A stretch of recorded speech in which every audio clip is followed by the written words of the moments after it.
কোন ভোট ডাকাত, ভোট চোর, ভোট ইঞ্জিনিয়ার কাউকে আবার কোনো ছাড় নেই। সিনা মজবুত করে, হাত শক্ত করে আমাদেরকে দাঁড়ায় যেতে হবে ইনশাল্লাহ, এবং আমরা ইনশাল্লাহ পারবো। ইনশাল্লাহ আমাদেরকে পারতে হবে, না হয় বাংলাদেশ হেরে যাবে। সেই সুষ্ঠু ভোট নিশ্চিত করার জন্য এখন থেকে আপনারা পাহারা বসাবেন ইনশাআল্লাহ।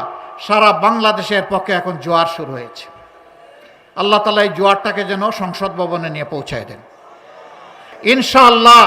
যদি আপনাদের রায়ের প্রতিফলন ঘটে, 13 তারিখ থেকে বলা লাগবে না, অটোমেটিক্যালি অনেকের কান এবং নাক খাড়া হয়ে যাবে।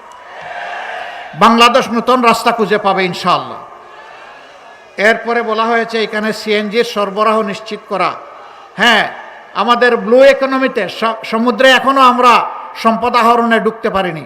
আল্লাহ যদি আমাদেরকে তৌফিক দেন, কারো চোখ রাঙ্গানির পরোয়া করব না ইনশাআল্লাহ। দেশের সম্পদ দেশের মানুষের জন্য তুলে আনার জন্য সর্বাত্মক চেষ্টা করব। তখন ইনশাআল্লাহ মনের মতো করে দেশের চাহিদা সব জায়গায় পূরণ করা যাবে। আপনারাও পাবেন ইনশাআল্লাহ, দোয়া করেন। এবার আমি আপনাদের হাতে আপনাদের জনগণের প্রতীক তুলে দিচ্ছি। তবে একটা কথা সাফ করতে চাই, একেবারে সাফ। সানশাইন আটা ময়দা সুজি। ভালোবাসায় তৈরি। আমরা 13 তারিখ থেকে বাংলাদেশ জামাতে ইসলামের কোনো সরকার চাই না।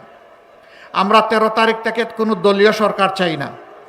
আমরা 13 তারিখ থেকে কোনো পরিবার এবং গোষ্ঠীতান্ত্রিক সরকারও চাই না। আমরা জামাতে ইসলামের আমি বিজয় চাই না। আমি চাই বাংলাদেশের 18 কোটি মানুষের বিজয়। সেই বিজয় যদি অর্জিত হয়, ইনশাআল্লাহ এটা সকলের বিজয় হবে।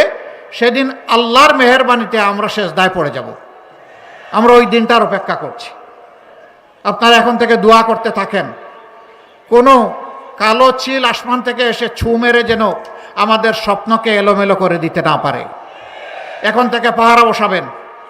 কোনো ভোট ডাকাত, ভোট চোর, ভোট ইঞ্জিনিয়ার কাউকে আবার কোনো ছাড় নেই।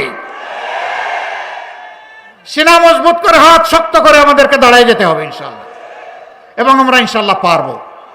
ইনশাআল্লাহ আমাদেরকে পারতে হবে, না হয় বাংলাদেশ হেরে যাবে।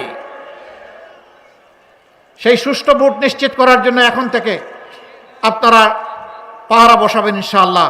সারা বাংলাদেশের পক্ষে এখন জোয়ার শুরু হয়েছে। আল্লাহ তাআলা এই জোয়ারটাকে যেন সংসদ ভবনে নিয়ে পৌঁছায় দেন, এবং সংসদ ভবনে যারা যাবেন তারা যেন কাণ্ড জ্ঞানহীন, দায়িত্ব জ্ঞানহীন হয়ে না পড়েন, বরঞ্চ আল্লাহকে ভয় করে মানুষের প্রতি দায় যুক্ত থেকে তারা যেন কাজ করতে পারেন। এই দুই এখন থেকে করবেন ইনশাআল্লাহ।